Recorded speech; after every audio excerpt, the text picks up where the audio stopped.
नमस्कार दोस्तों, आप देख रहे हैं भारत की बात। यूपी के बहराइच जिले में जो कुछ भी हुआ उसे पूरे देश ने देखा है। बहराइच जिला का महसी तहसील के हरदी क्षेत्र में यानी महाराजगंज कस्बे की बात हो रही है, जहां पर मुस्लिम बहुल इलाका है। वहां पर मुस्लिम आबादी ज़्यादा है। उस दिन रविवार की शाम को मूर्ति विसर्जन के लिए करीब 15 से 20 मूर्तियां विसर्जन के लिए जा रही थीं। उसी विसर्जन के दौरान डीजे में तेज़ तेज़ गाने बज रहे थे और वहां पर जो मुस्लिम लोग थे उन्होंने कहा कि आप गाने को बंद कर लीजिए। तो वहां पर जो लोग विसर्जन में सम्मिलित थे तो उन्होंने साफ मना कर दिया कि हम गाना क्यों बंद करें, क्योंकि यह हमारा धार्मिक मामला है। व्यक्ति अपने किसी भी त्यौहार को मनाता है तो उसमें गाना बजाना, खुशी माहौल तो रहता ही है। तो ऐसे में डीजे बजना तो आम बात थी, लेकिन वहाँ का लोगों को पता नहीं ऐसी कौन सी दिक्कत आन पड़ी, ऐसा वो कौन सा गाना बजा जिससे वहाँ के लोग एकदम आग बबूला हो गए और मूर्तियों पर पत्थर फेंकने लगे। मूर्तियाँ खंडित हो गई। ऐसे में जो विसर्जन में जो लोग थे उन्होंने प्रदर्शन शुरू कर दिया। वो धरने पर बैठे और पुलिस से कहा कि अब हम आगे विसर्जन की ओर नहीं जाएंगे, क्योंकि ऐसी सी बातें हुई हैं, पत्थरबाजियाँ चली हैं, मूर्ति खंडित हो गई है। ऐसे में आप तुरंत उन पर एक्शन लीजिए जिन्होंने मूर्ति खंडित की है, जिन्होंने पत्थरबाजी की है।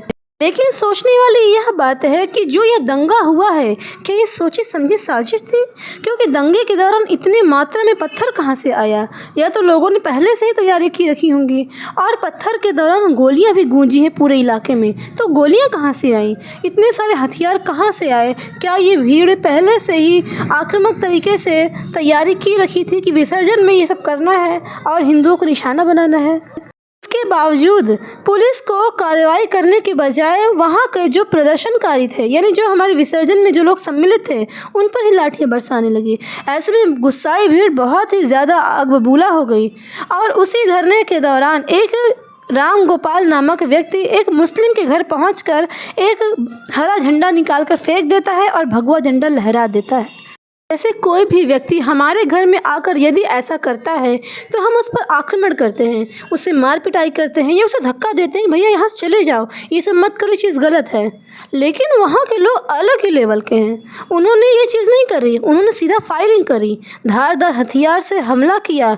उसमें उनका मन नहीं भरा। उन्होंने 13 से ज़्यादा राउंड फायरिंग की उस युवक के ऊपर, जबकि उन्हें पता है कि जब हम फायरिंग कर रहे तो सामने वाला व्यक्ति बचेगा नहीं, और ना ही उससे कभी गलती सुधारी जा सकती है।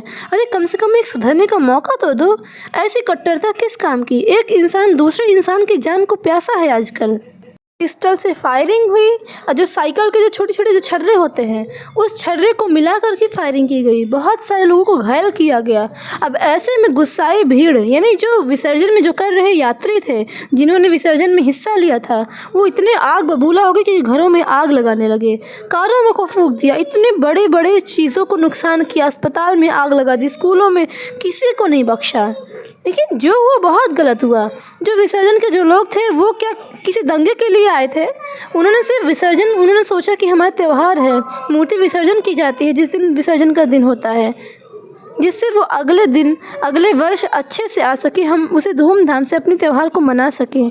लेकिन यहाँ उत्सव के दिन ऐसा हंगामा हो जाता है कि व्यक्ति सन्न रह जाए यह सुनकर।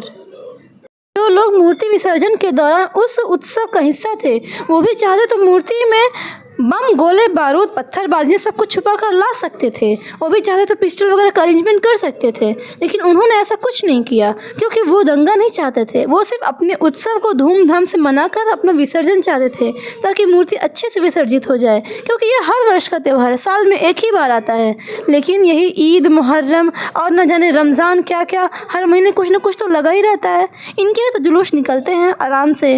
और यदि हमारे हिंदू भाई यदि ऐसा ही करने लगे तो इंसानियत कहाँ बचेगी? हमारे हिंदू भाई बहन ने ऐसा नहीं किया, और ना ही उन्होंने पत्थरबाजी की जवाबी में, और ना ही अगर जब व्यक्ति के ऊपर पत्थरबाजियाँ होती है, गोलियाँ चलती हैं, मूर्तियाँ खंडित हो जाती हैं, तो आत्मसम्मान को बहुत ठोस पहुँचती है। बहुत ही ज़्यादा इंसान तकलीफ़ में होता है, क्योंकि हम उन्हें पूजते हैं, उन्हें हम मानते हैं, और उस चीज़ का दर्द उन्हें पता होता है जो वहाँ पर रहते हैं, कि हमारे ईश्वर को जिसकी हम उपासना करते हैं उनके ऊपर ऐसी पत्थरबाजियाँ की गई। ये कितना दर्दनाक है। किसी भी धर्म को इस तरीके से टारगेट करना किस हद तक सही है? और ये मूर्ति पर पत्थरबाजी कोई आम बात नहीं है। यहाँ पर ये कोई पहली बार ऐसा नहीं हुआ है। गणेश चतुर्थी का पर्व अभी हाल ही में बीता है, उसमें भी बहुत सारी पत्थरबाजी की गई। तब से लेकर आज तक यानी रविवार की शाम तक न जाने कितनी हिंसा भड़की है। 17 से ज़्यादा बार पत्थरबाजियाँ की गई हैं मूर्तियों पर। हर एक जो हमारा पर्व होता है उसे टारगेट किया गया और दिन दहाड़े इस तरीके से किसी युवक की गोली मारकर हत्या कर देना, वो भी इस बात को लेकर कि उसने एक हरा झंडा निकाल करके भगवा झंडा फहरा दिया। ये कौन सी बात है? ये कहीं की मानवता है भला? और यदि आपको इतना ही कष्ट था, आम भाई जाहिर सी बात है किसी भी धर्म को टारगेट किया जाए तो व्यक्ति कष्ट भी होता है, लेकिन एक मानवता होती है, एक कानून की प्रक्रिया होती है। यदि आपको कष्ट था तो आपको पुलिस को हैंड ओवर करना चाहिए था कि भाई एक युवक हमारे घर में ज़बरन घुसकर एक झंडा फहरा गया, तो वो पुलिस का काम था जो पुलिस करती। लेकिन जो उस व्यक्ति ने किया वो तो बिल्कुल ही माफ़ी के काबिल नहीं है। और मैं अपने हिंदू भाई बहनों से, जो कि मैं खुद एक सनातनी हूँ, एक मैसेज देना चाहती हूँ। जो लोग भी इस वीडियो को देख रहे हैं, ऐसे लोगों को बिल्कुल बख्शा नहीं जाना चाहिए, क्योंकि ऐसे लोग पूरे देश में, पूरी दुनिया में फैले हुए हैं, जो हमारे हिंदू भाई बहनों को, हमारी देवी देवताओं को टारगेट करते हैं, उन्हें मारते हैं, उन पर उनके मूर्तियाँ खंडित करते हैं, पत्थरबाजियाँ करते हैं। न जाने ऐसी कौन कौन सी घटनाएं हमारे देश में रोज़ सुनाई देती है। ये बहराइच कोई पहला ज़िला नहीं है और ना ही कोई पहला स्थान है। समझ में ये नहीं आता कि ये मुस्लिम माइनॉरिटी में है कि मेजॉरिटी में है। माइनॉरिटी में होने के बावजूद इतनी हिमाकत करते हैं, गोलियां दागते हैं, मूर्तियों में पत्थर फेंकते हैं, और यदि अगर मेजॉरिटी में होता तब क्या हश्र होता हमारा? तो समझ ही नहीं आ रहा। पूरी दुनिया ने देखा है इनका रंग रूप, लेकिन बहुत गलत हुआ। जो कुछ हुआ बहुत ही ज़्यादा गलत हुआ, और इसमें जो सबसे ज़्यादा गलती मैं मानती हूँ वो पुलिस प्रशासन की है। अरे पुलिस को उस वक्त उस एरिया में तैनात होना चाहिए था, वो भारी संख्या में, क्योंकि उन्हें पता नहीं होना चाहिए, उन्हें क्या पता नहीं था कि ऐसे शांति दूत हमारे देश में कितने भरे हैं। जिस व्यक्ति की हत्या हुई है वैसा तो हम लोग सोच भी नहीं सकते, उसकी पीड़ा का अंदाज़ा भी हम नहीं लगा सकते कि एक बार तो उसको ऊपर धारदार हथियार से हमला किया गया, ऊपर से न जाने कितनी राउंड फायरिंग की गई, क्योंकि इसकी एग्जैक्ट रिपोर्ट मेरे पास है नहीं। और जो ये राम गोपाल को जो ये व्यक्ति है, ये भी बहुत ही कम उम्र का है, मुश्किल से 22-23 साल का उम्र का है, और इसकी हाल ही में शादी हुई है, नवविवाहिता है। उसकी पत्नी का क्या हाल है, उसके परिवार का क्या हाल है, इससे किसी कोई मतलब नहीं। अपनी भड़ास निकलनी चाहिए। हम दिन दहाड़े लोगों को मारेंगे जो हमारे धर्म को टारगेट करेगा, और जो ये टारगेट करते हैं हर समय, कभी कहीं से, जो मस्जिदों से जो नारे लगे थे अभी हाल ही में, तो ये हम इसको कैसे टारगेट करें, इसको हम कैसे हैंडल करें? तो क्या हम भी इन्हीं की तरह वहशी हो जाएं कि दरिंदा बन जाएं? हम इंसान की दुनिया में रहते हैं, हमें इंसान की तरह रहना होगा, एक दूसरे को समझना होगा कि आखिर सामने वाला क्या चाहता है। अरे थोड़ा सा हम झुक जाएंगे तो क्या हमारा सिर कट जाएगा? कट्टरता नहीं होनी चाहिए व्यक्ति के अंदर, थोड़ा सा नरम स्वभाव होना चाहिए, जिससे सामने वाला देखे सुने, उसके मन को अच्छा लगे कि सामने वाला बताइए कितना अच्छा व्यक्ति है। एक आदर बढ़ता है, एक सम्मान बढ़ता है दूसरे धर्म को लेकर। और जब ऐसी घटनाएं होती हैं तो व्यक्ति का सर शर्म से झुक जाता है कि हम किसके बारे में अच्छा सोच रहे हैं, जो अच्छाई के काबिल ही नहीं है।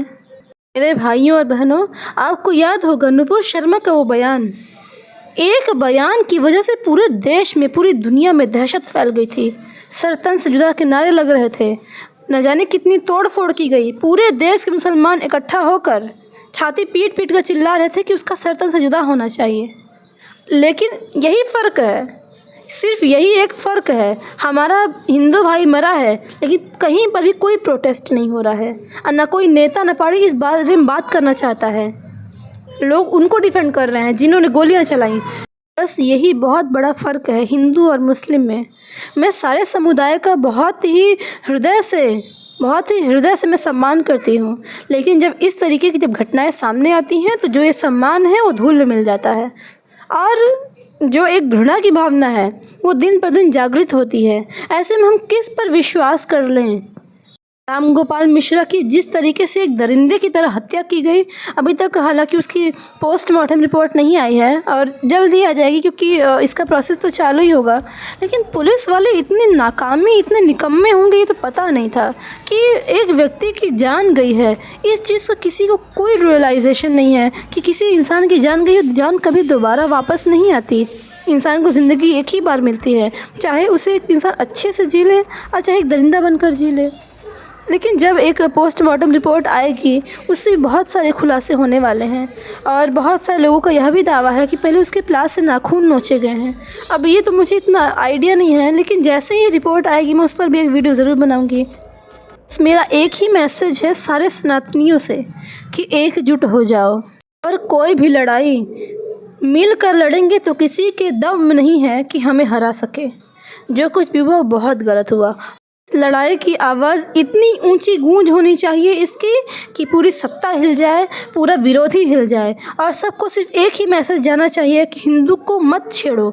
जो हिंदू को छेड़ेगा उसे छोड़ा नहीं जाएगा और ना ही किसी भी तरीके की रहमी दिखाई जाएगी और ना बख्शा जाएगा। जय हिंद, जय भारत, जय श्री महाकाल।